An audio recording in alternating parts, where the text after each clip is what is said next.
ఆదిలాబాద్ జిల్లాలో ఆదివాసీలు జంగ్ సైరన్ మోగించారు. అక్రమంగా ఎస్టీ జాబితాలోకి వచ్చిన లంబాడాలను తొలగించాలని డిమాండ్తో పోరుబాటు పట్టారు. బీసీలుగా ఉన్నవారు ఎస్టీలుగా ఎలా మారారని నిలదీస్తున్నారు. లంబాడాలతో తమకొచ్చే ఉద్యోగాల అవకాశాలు, హక్కులను కోల్పోతున్నామని ఆరోపిస్తున్నారు. ఇంతకీ వారి హక్కులు నిజంగానే హరిస్తున్నారా? ఉట్నూరు కేంద్రంగా ఇవాళ ధర్మయుద్ధం పేరుతో జరిగే సభలో ఆదివాసీలు ఏం చేయబోతున్నారు? Watch the story.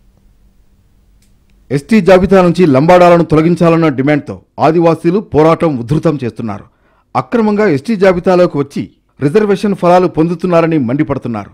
ఉద్యోగ ఉపాధి అవకాశాలతో పాటు రిజర్వేషన్లు పొందడంలో తమకు అన్యాయం మోగుతోందని తుడుం మోగిస్తున్నారు. గతంలో గల్లీ స్థాయి నుంచి ఢిల్లీ వరకు వెళ్లిన ఉద్యమం ఇప్పుడు మరోసారి ఊపందుకుంటోంది. ధర్మయుద్ధం 2 పేరుతో ఉట్నూరు కేంద్రంగా ఆదివాసీలు భారీ సభ నిర్వహించబోతున్నారు.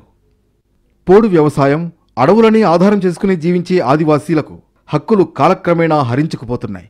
తమ జీవనశైలి భిన్నంగా ఉన్న లంబాడాలు అడవులతో సంబంధం లేకుండా మైదాన ప్రాంతాల్లో ఉండేవారికి ఎస్టీ ఫలాలు ఎలా దక్కుతాయని ఆదివాసీలు ప్రశ్నిస్తున్నారు. లంబాడాలు ఎస్టీలే కాదనేది ఆదివాసీల ఆరోపణ.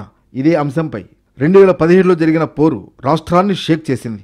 ఆ తర్వాత ఉద్యమానికి విరామం ఇచ్చారు. మళ్లీ ఉద్యమ బాట పట్టారు. తుడుం మోగించి గూడాల్లో రణనినాదం అందుకున్నారు. ఇవాళ ఉట్నూరులో ఆదివాసీల ధర్మయుద్ధం పేరుతో భారీ బహిరంగ సభ నిర్వహించనున్నారు. ఆదిలాబాద్ ఉమ్మడి జిల్లాలోని గోండ్, కోలాం, కోయా, తోటి, పర్దాన్, మన్నెవార్, నాయక్, పోడ్, అంద్ ఇలా ఆదివాసీ 9 తెగలు పోరుబాట పట్టాయి. ఆదివాసీ సంఘాలన్నీ కూడా కలిసి వల్ల ఆదివాసీ సంఘాల సమన్వయ కమిటీ ఆధ్వర్యంలో రేపు ఉట్నూరులో ఎంపీడీఓ గ్రౌండ్స్లో దాదాపు కొన్ని వేల మంది ఆదివాసీలతోటి లంబాడాలను ఎస్టీ జాబితా నుండి తొలగించాలని ఏకైక డిమాండ్ తోటి ఇక్కడ ధర్మయుద్ధ సభను పెట్టడం జరిగింది. ఎందుకంటే ఇప్పటికే సుప్రీంకోర్టు కూడా కేంద్ర రాష్ట్ర ప్రభుత్వాలకు నోటీసులు జారీ చేసింది. కానీ ఆ నోటీసులకు ఇప్పటి వరకు కేంద్ర ప్రభుత్వం కానీ రాష్ట్ర ప్రభుత్వం కానీ ఆ నోటీసులకు నివేదిక పంపడంలో పూర్తిగా జాప్యం చేస్తున్నది.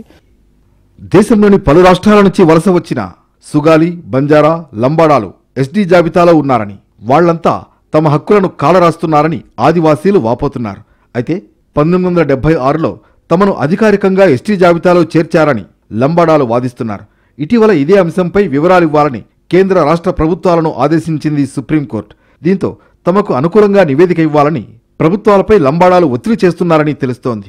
దీంతో 9 తెగలకు చెందిన ఆదివాసీలంతా ఐక్య ఉద్యమాలకు శ్రీకారం చుట్టారు. ర్యాలీలు, పాదయాత్రలు చేశారు. సుప్రీంకోర్టు తీర్పు వచ్చే వరకు సుగాలి, బంజారా, లంబాడాలకు ఎస్టీ ధృవీకరణ పత్రాలు ఇవ్వకూడదని తహసీల్దార్ల కార్యాలయాల్లో అధికారులకు వినతి పత్రాలు అందజేశారు. తీర్పు వచ్చే వరకు స్థానిక సంస్థల ఎన్నికలను సైతం నిర్వహించవద్దని డిమాండ్ చేస్తున్నారు.